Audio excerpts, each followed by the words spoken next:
Good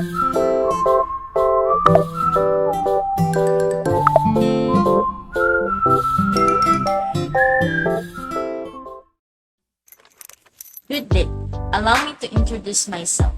I'm Althea Emeline A. Francisco from 11 News Generation. Today, I'm here to discuss the guidelines in writing the following sections of Chapter 1 in a research paper. Introduction. Number 1. Start broadly and then narrow down. In the first paragraph, briefly describe the broad research area and then narrow down to your particular focus. This will help position your research topic within the broader field, making the work accessible to a broader audience, not just to specialists in your field. Number 2. State the aims and importance. Say what you want to achieve and why your reader should be interested in finding out whether you achieve it. Number 3. Cite thoroughly but not excessively. Once you've narrowed your focus to the specific topic of your study, you should thoroughly cover the most recent and most relevant literature pertaining to your study. Number 4. Avoid giving too many citations for one point. Number 5. Clearly state either your hypothesis or research question. Number 6. Consider giving an overview of the paper. In the last paragraph of your introduction, consider giving a section-by-section overview of your paper if it is appropriate for your field. Number 7. Keep it short. Try to avoid an overly long introduction.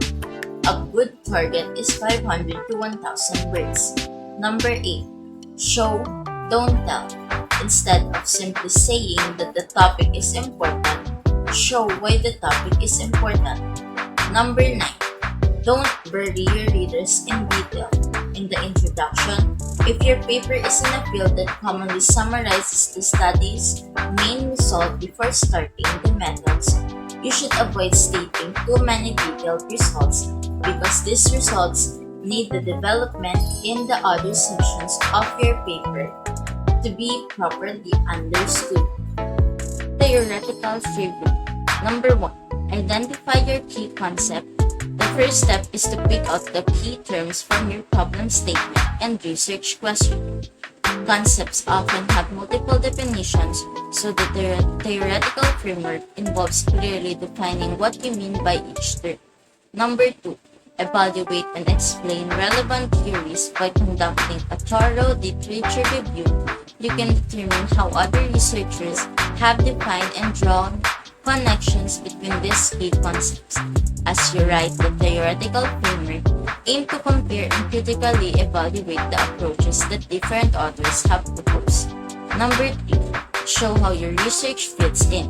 Apart from discussing other people's theories, the theoretical framework should show how your own project will make use of the ideas. You might aiming to do one or more of the following. Statement of the problem. Part 8. The ideal. Describes a desired goal or ideal situation.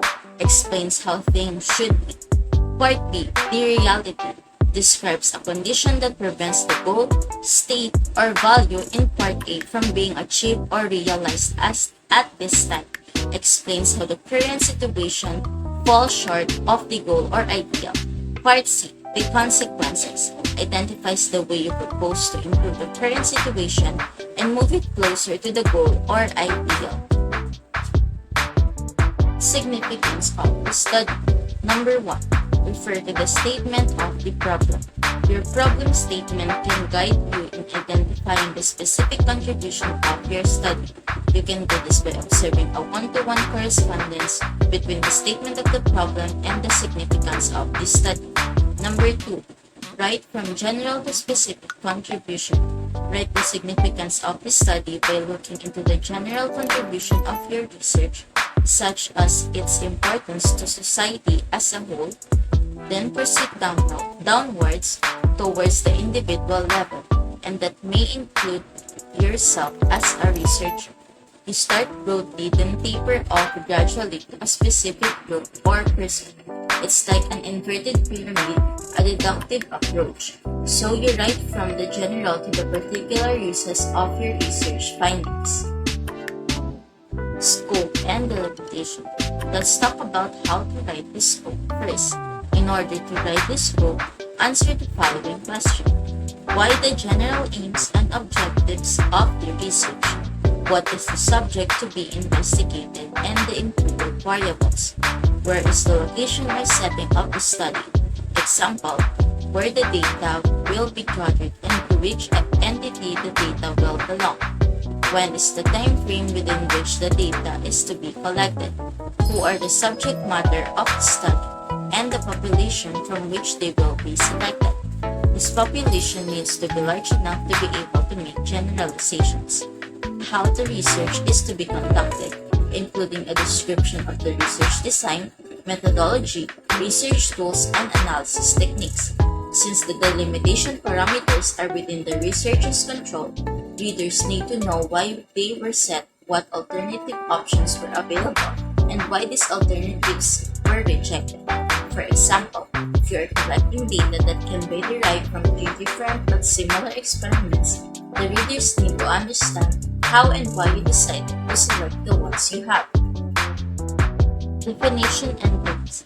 It is important to include definition of terms in your thesis or dissertation in order to understand the key terms being used in the study. These terms should be clearly defined according how they are used in the study in order to make easy understanding of the problem and avoid ambiguous meanings to terms which can be otherwise interpreted in different ways. Terms defined should be arranged in alphabetical order and acronyms should always spell out fully, most especially if it is used for the first time and not commonly known. Make sure to define, though common may have special meaning or used differently. Complicated and lengthy definition should be included in your appendix.